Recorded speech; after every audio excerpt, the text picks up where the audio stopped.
அனைவருக்கும் அன்பான வணக்கங்கள். இது மகா பெரியவா சொன்னது யூடியூப் சேனல். 7/5/2024 சித்திரை மாதத்தின் 24ஆம் நாள் செவ்வாய்க்கிழமை அமாவாசை. அக்னி நட்சத்திரத்தில் வரக்கூடிய இந்த அமாவாசை நாள்ல குளிக்கும் நீரில் இந்த பொருளை சேர்த்துக்கோங்க. அக்னி நட்சத்திர நாட்கள்ல குளிக்கும் நீர்ல செய்ய வேண்டிய தாந்திரிகம் பற்றி தொடர்ந்து நம்ம சேனல்ல பதிவு செய்துட்டு இருக்கிறேன். இப்பதான் நம்ம சேனலை நீங்க முதன்முறையா பார்க்கறீங்க அப்படின்னா சப்ஸ்கிரைப் பண்ணிக்கோங்க.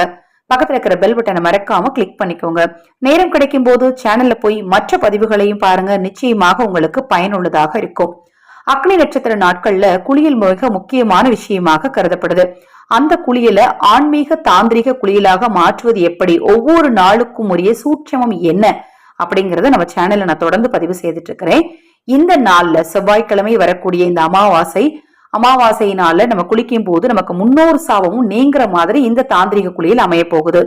நீங்க குளிக்கும் நீர்ல 3 சொட்டு பால் கலந்துக்கணும். பசும் பால், அது காய்ச்சிய பாலாக இருந்தாலும் சரி, காய்ச்சாத பாலாக இருந்தாலும் சரி.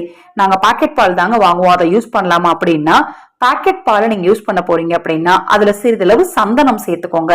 சந்தனம் சேர்த்து அந்த பாலை நீங்க குளிக்கிற தண்ணீர்ல கலந்து குளிங்க. அக்னி நட்சத்திரத்தோட 4வது நாள் அமாவாசை. இந்த நாள்ல குளியல்ல நீங்க பாலை கலந்து குளிச்சீங்க அப்படின்னா முன்னோர் சாபம் நீங்கும், பித்ருதோஷம் நீங்கும், சூரியனின் பரிபூர்ணமான அருள் உங்களுக்கு நிச்சயமாக கிடைக்கும்.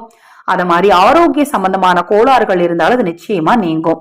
தொடர்ந்து நம்ம சேனலை பாருங்க. நான் போடக்கூடிய பதிவுகளில் ஏதேனும் சந்தேகம் இருந்தது அப்படின்னா 9344692042 இந்த வாட்ஸ்அப் எண்ணுக்கு தொடர்பு கொள்ளுங்க. ஹரஹர சங்கர ஜெய சங்கர மகா பெரியவா திருவடிப்பாதம் சரணம் சரணம். இந்த பதிவை கேட்டுக்கொண்டிருக்கும் உங்களது அனைவரது வாழ்விலும் மகா பெரியவா அருளால நல்லதே நடக்கட்டும்.